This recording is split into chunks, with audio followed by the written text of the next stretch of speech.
It started. God is making me ready for this baby. Hi you guys.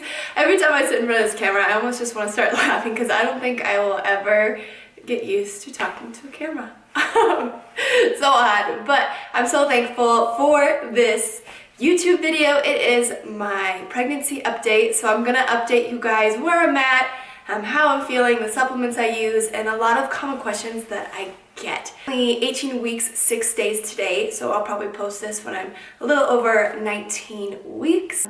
It's like flying by. It's one of those things where it's flying by, but in the moment it feels like it's taking so long. What an incredible journey thus far. It's amazing. It's amazing what the human body can do, and not only the physical growth, but the mental growth that you have going with it. I think it's just unbelievably incredible.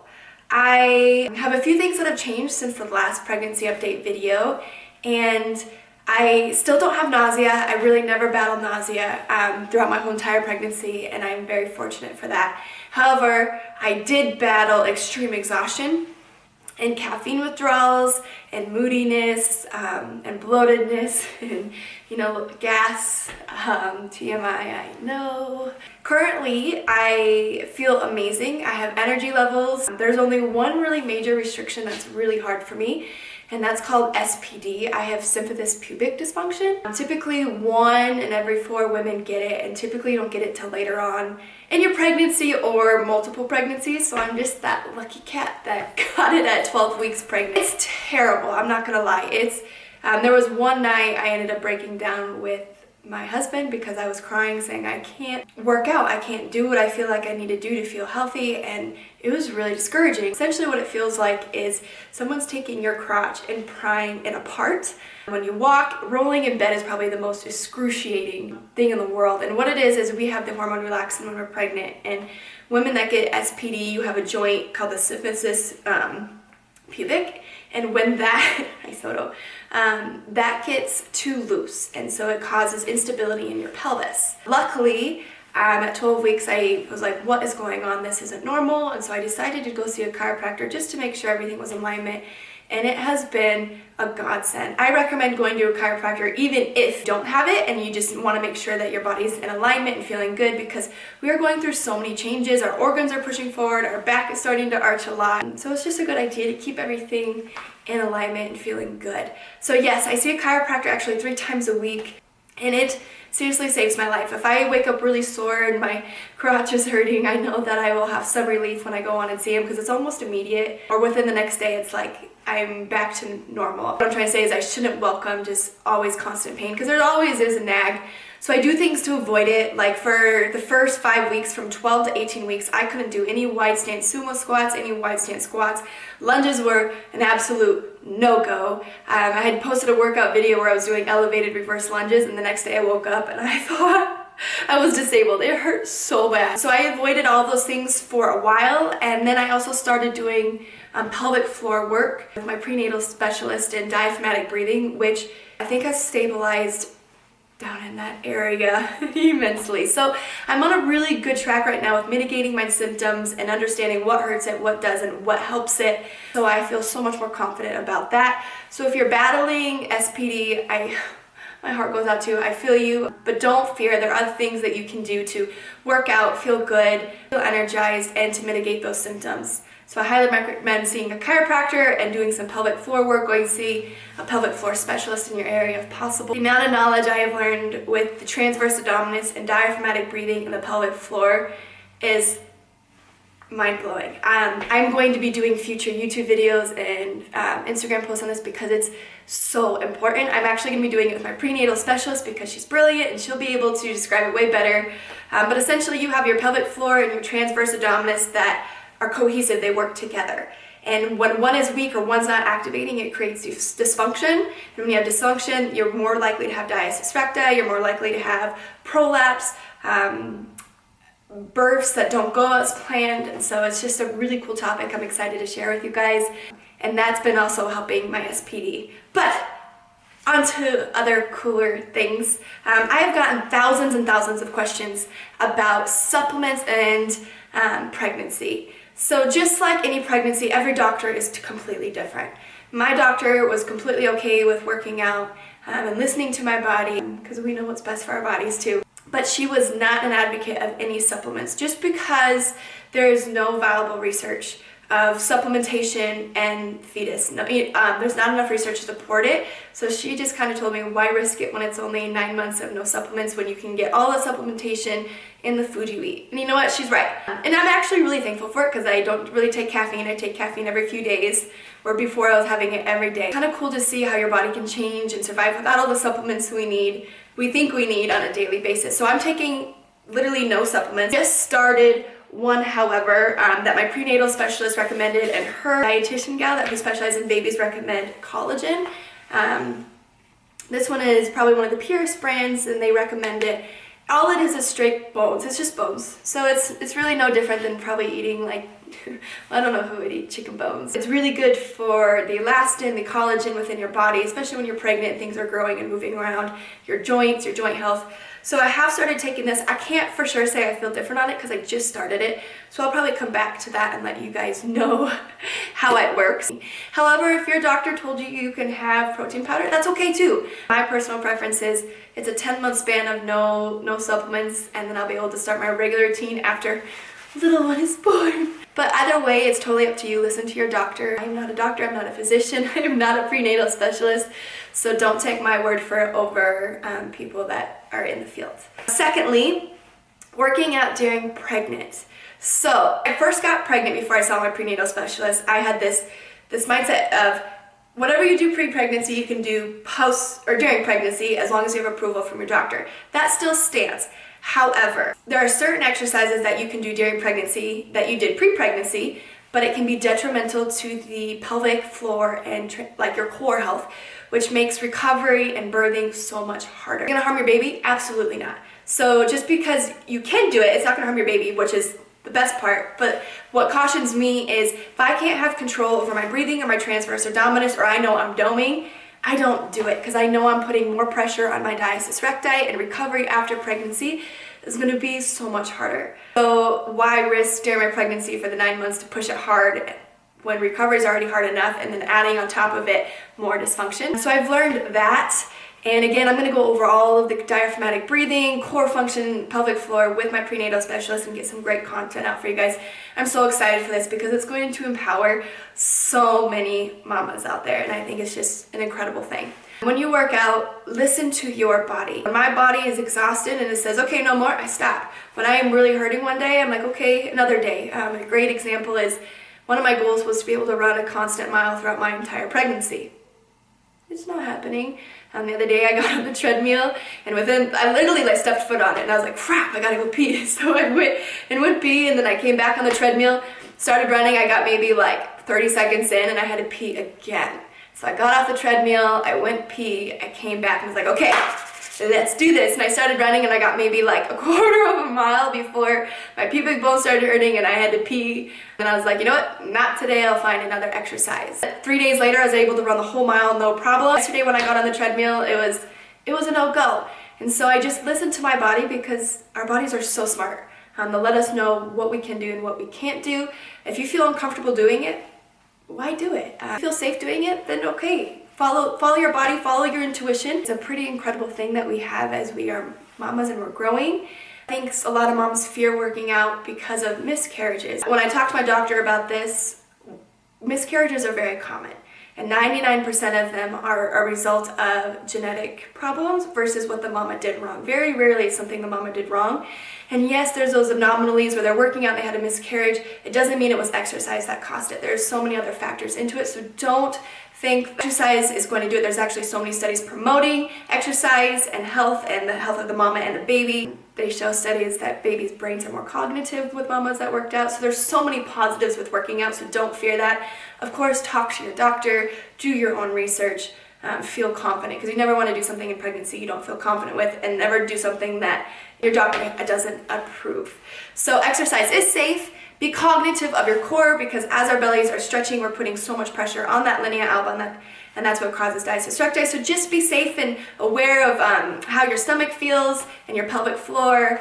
and enjoy working out and have a healthy pregnancy. And if your body doesn't allow it, that's okay. Your body is doing what's best for your baby, and that's the beauty of pregnancy. We all respond so differently with weight gain, the size of our bellies, etc. Speaking of weight gain, oh, my legs are going numb, going on my knees. But speaking of weight gain, I've actually gained over 12 pounds in this pregnancy. A lot of people keep telling me I don't look pregnant. I'm like, gosh, I feel ginormous. But a lot of it's water weight, and I've had a lot of moms concerned that they're gaining too much weight or they're worried about it and they're trying to restrict their food.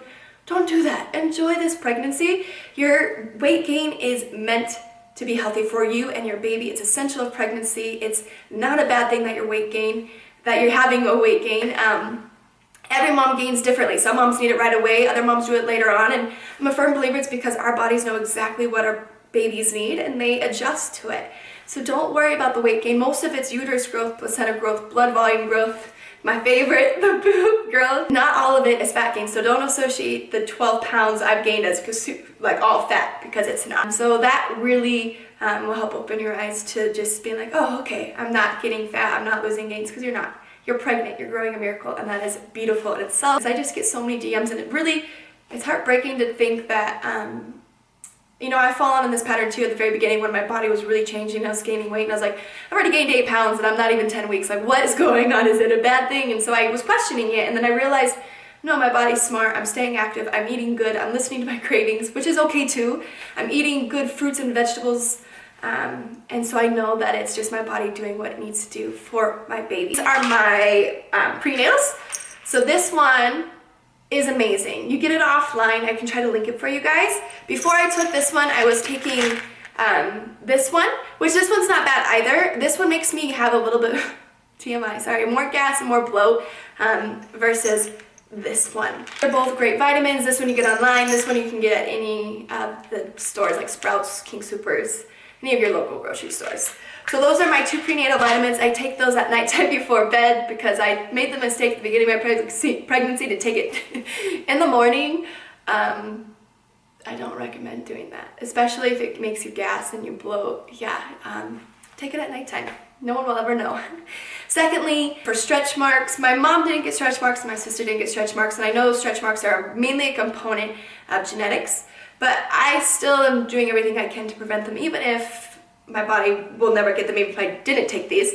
I've been doing badger oil that I got at the grocery store, and then emo oil. So I kind of alternate between these two. I also use Franken-Wit, I'll link that as well, oil as well. I don't know why I didn't bring it in here. I kind of just alternate. One night I'll do the emo oil, one night I do the badger oil, rub it on my belly, my stomach, and my thighs, because the butt gains are real. Can't complain though. Hopefully they stay after my pregnancy. That'd be pretty dope. So yeah, that is kind of my pregnancy update so far. My hair and my nails are growing super fast. Even my eyelashes are starting to grow, which is so cool to me. Loving every minute of it. There's days where I am unmotivated completely being pregnant. I wake up and I'm like, oh, I can do this. Sometimes I sit in the car for 20 minutes before I actually get myself to work out. But I always end up working out so much better, and I feel better when I actually go. So if you're struggling for the energy, and if you're struggling getting in the gym because you're unmotivated, the best piece of advice I can give you is just turn off your brain, get up and go, just like I did pre-pregnancy. You will feel better. Again, take that with a grain of salt. If you are absolutely just know you cannot work out, don't go out. But if you know you have that possibility of working out, push yourself and you will feel so much better. Ironically, working out is the only thing that gives me energy. True, like endorphin energy, I feel great, versus just staying at home and relaxing. Of course, I have those days. I'm actually at the gym anywhere from 4 to 6 days a week, depending on my workouts, my schedule, how I feel. All intense workouts. Oh my gosh, no. Some days I just go in and do bicep curls and I'm like, okay, bye guys. I'm not feeling it today. At least I did something, because a bad workout is better than no workout. Hello, miss. Hi. Yes, I always lose my train of thought when I come in here. Yes, and so my dog, so my dogs in this pregnancy, I'm going to take them to obedience school. They are being really protective and a little ornery, lashing out a little bit, and I think it's because Missy, this girl right here, had like three or four homes before me, and I rescued her. She has separation anxiety and things like that. And so I think now, and she's super protective over me, and we went through some really hard times together. Whenever I'd left, she would come back and something like the trash would get into, and it was her way of, I think, just coping with her anxiety, because she didn't know if I was okay, and she knew there's tons of changes going on with me. And then DeSoto just kind of picks up on whatever Missy does, because he was a puppy. I'm pretty sure he thinks Missy's his mom. They're inseparable.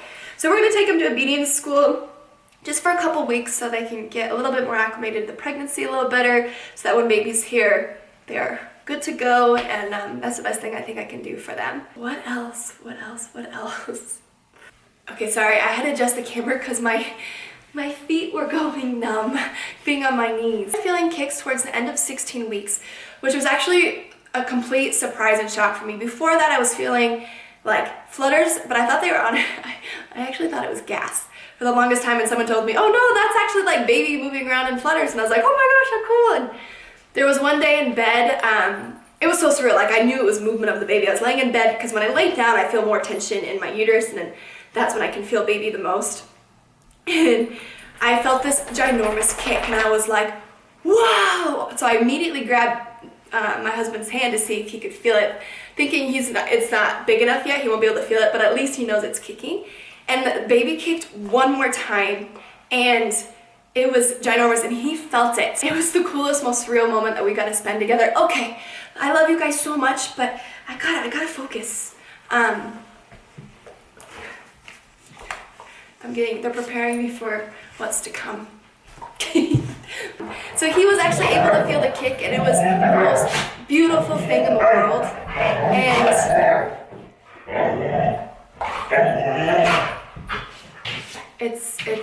it started. God is making me ready for this baby. Okay, go on. Hey babe, will you call the dogs, please?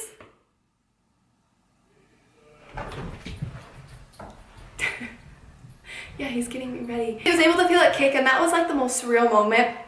And then a couple weeks, or like a week and a half went by, and I didn't really feel baby at all. And it was like one of those like, is everything okay? Like, I don't feel it moving. Like, I was having a little panic attack. Then I had to like calm myself down and be like, no, if I don't have any signs of like, you know, cramping or anything, I'm okay, and stop stressing, enjoy it. And literally, I went to my parents' house in Houston, and my dad, I was laying on the ground, and I was showing him my baby bump, and my dad was so cute, and he started being like, talking to the baby, and immediately the baby kicked, and I was like, oh, there it is, okay, good to go. Within the last 3 days, it's like clockwork. At 9 o'clock, the baby starts waking up and starts kicking fiercely, and I was able to get on film a little bit. It was kind of dark, actually seeing my skin pop out from baby kicking. It's like the most incredible feeling, and lately the baby's been so active, especially when after I eat and feeling it, so that is something that is absolutely incredible, and I am just in awe of it, and I can't wait for all my future mamas that haven't been there yet to feel it, because it really just makes your pregnancy that more surreal. I do not know the gender yet. It is driving me up the wall. All I want to know if it's a boy or girl, so I can start this nursery. I will find out in Friday, this coming Friday, so for like 5 days and 6 days. I don't even know. So I'll find out January 26th, but I will not actually find out. So I'm going to give the envelope to my best friend, so we're going to do a gender reveal probably around February 11th, and then I might keep it, don't hate me, I might keep it a little bit more of a secret and private for a little bit while with my close friends and family, and then I'll do a gender reveal for you guys.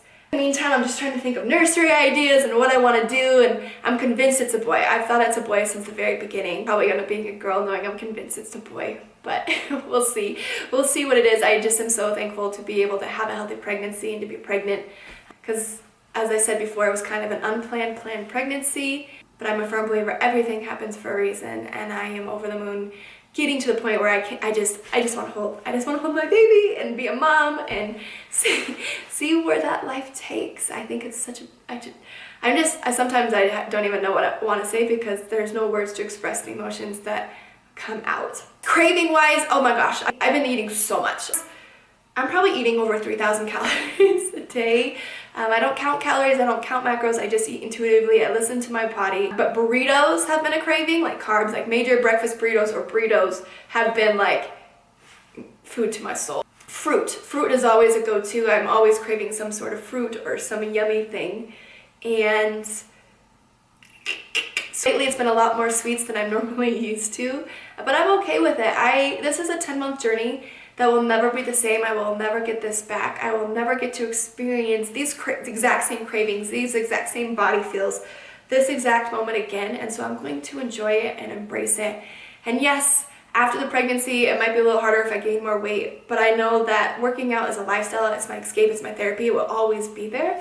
My body will gradually change back, and I know there might be things that don't change back, like my boobs and, you know, stretch marks or whatever might change, but I also know that giving birth and having a child is a miracle. Like, there's nothing greater than that, and my body did that. And I am such a big enforcer on promoting that stretch marks or boobs that are lopsided now because of nursing is the most beautiful thing in the world. You were able to create life, and you gave life to the most precious gift, and that needs to be rewarded and thought out as beautiful rather than condemned and disgusting, because our society does that, and I hate it.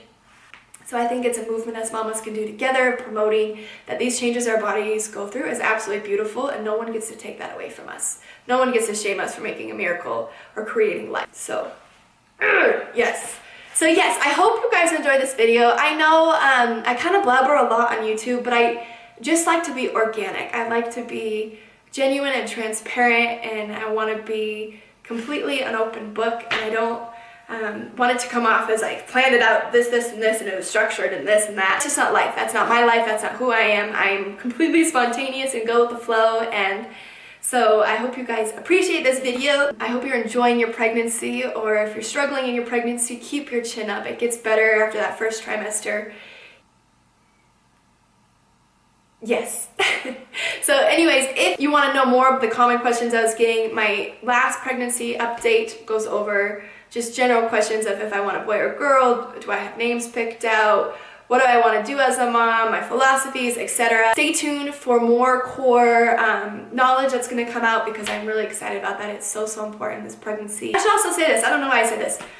The reason why I'm taking so much caution in diaphragmatic breathing is when you diaphragmatic breathe, it puts your body in a sympathetic state, or parasympathetic state rather than a sympathetic state, so it relaxes you more and it helps in birth. I really would love to have a natural birth vaginally, but I'm having no expectations for that. I'm going to let my body do what's needed to do, and if I need a C-section, I need a C-section.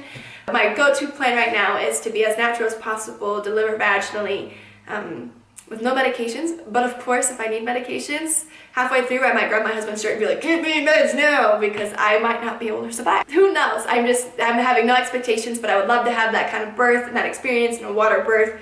I will be having a doula as well, and yeah, I think that is about all. So thank you all for watching this video. Go ahead and give it a thumbs up, subscribe.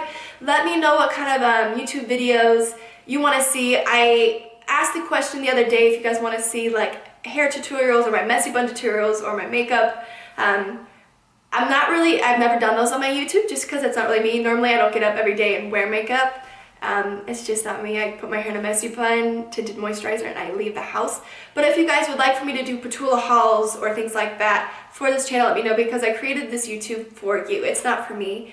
I just want to get good content out to you guys and help you guys with your journeys, and that's why I created this.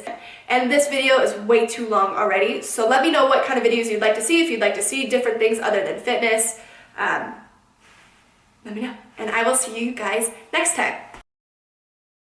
Get to the basics. So I have 3 main apps that I use every Sunday when I get the baby update. I use What to Expect, Ovia Pregnancy, and The Bump. Those are my 3 favorites that I religiously look at. The Bump has a really cool feature on it. Just kidding. Ovia has a really cool feature on it that tells you how big baby's hand and foot is. So I just think that is such a really cool visual to see, like, oh, little one's that big or that small. It's just crazy to me. So cool. So I really enjoy that feature. Week 19, so little one, I call it my baby little one, and my little magic bean, is the size of a mango. His brain is developing. Hopefully it has father's genius brain, but if not, that's okay. 6 inches long, 8.5 ounces. The last time when we went in around 12 weeks when we had our ultrasound, baby was measuring a little bit bigger. I'm not surprised. My husband's 6 foot and his family members are all above 6'2", and then on my dad's side, my dad's really short, he's done his growth, but all his grandparents are really tall, so baby has potential to be big. And I'm 5'5", which is average height, so nothing fantastic there, but so baby could be big or could be small, who knows? It's so exciting to think about the genes that it's gonna actually take on. It can listen, it can start hearing, it's moving, it's kicking, it's vibrant, it's growing, all the good stuff. It actually, after I eat every single time, I can actually feel it kick. It's crazy. Things that did pop up my second trimester for the last 3 weeks, around 15 weeks, allergies. At first I thought it was me getting colds and being sick, and I finally discovered it was straight up allergies that are really spiking up. So that was pretty miserable. I remember one night I thought I was getting a cold and I literally could not breathe through my right nostril, and I remember sticking, and it kept like draining and I couldn't breathe. I remember sticking like Kleenex up my nose that whole entire night and then taking a little bit of essential oil trying to breathe. It's like I called my doctor asking what kind of like cold medications I could take because I felt miserable. And she goes, I think you have allergies. And so days it spikes up, I take Claritin, and I think it's what my dogs are bringing in from outside or even my dog hair. So I have sadly had to veto them off the bed. They don't sleep with us, but every single night our dogs get about an hour with us cuddling and attention before we go to bed, and then they go on their own dog beds. No more of that, because the dog hair on the bed, even if I vacuum it, just stirs it all up, and I ended up like the whole entire night, and it's just, it's not fun. Missy is really heartbroken about it. She'll just sit at the end of my bed like, please mom, let me up, and it breaks my heart. I don't sleep well, and it's also good training for the dogs to not get on the bed, so when baby's around there's no fur or anything, which is really important. Hard, but important. It's like one of those necessities that I don't want to do, but I need to do, and baby comes first before my other babies, unfortunately. I'm gonna have 3 mischievous rugrats running around the whole entire house when they get older, and that brings me so much anxiety, but also so much joy, because I feel like part of being a family and a mom is just the chaoticness and embracing it and adapting to it. So yeah, those are really the only main changes. Since this will probably be my last pregnancy update till I find out the gender, what do you guys think I'm having? Do you think I'm having a boy or a girl? Comment below too what you think. That'll be really fun for me to go through and read. I'm convinced it's a boy. My dad thinks it's a girl. Everyone else in my family thinks it's a girl. Josh, of course, I think really wants a boy, but he's gonna be over the moon for either. He just says healthy, but he low-key wants a boy. I know it.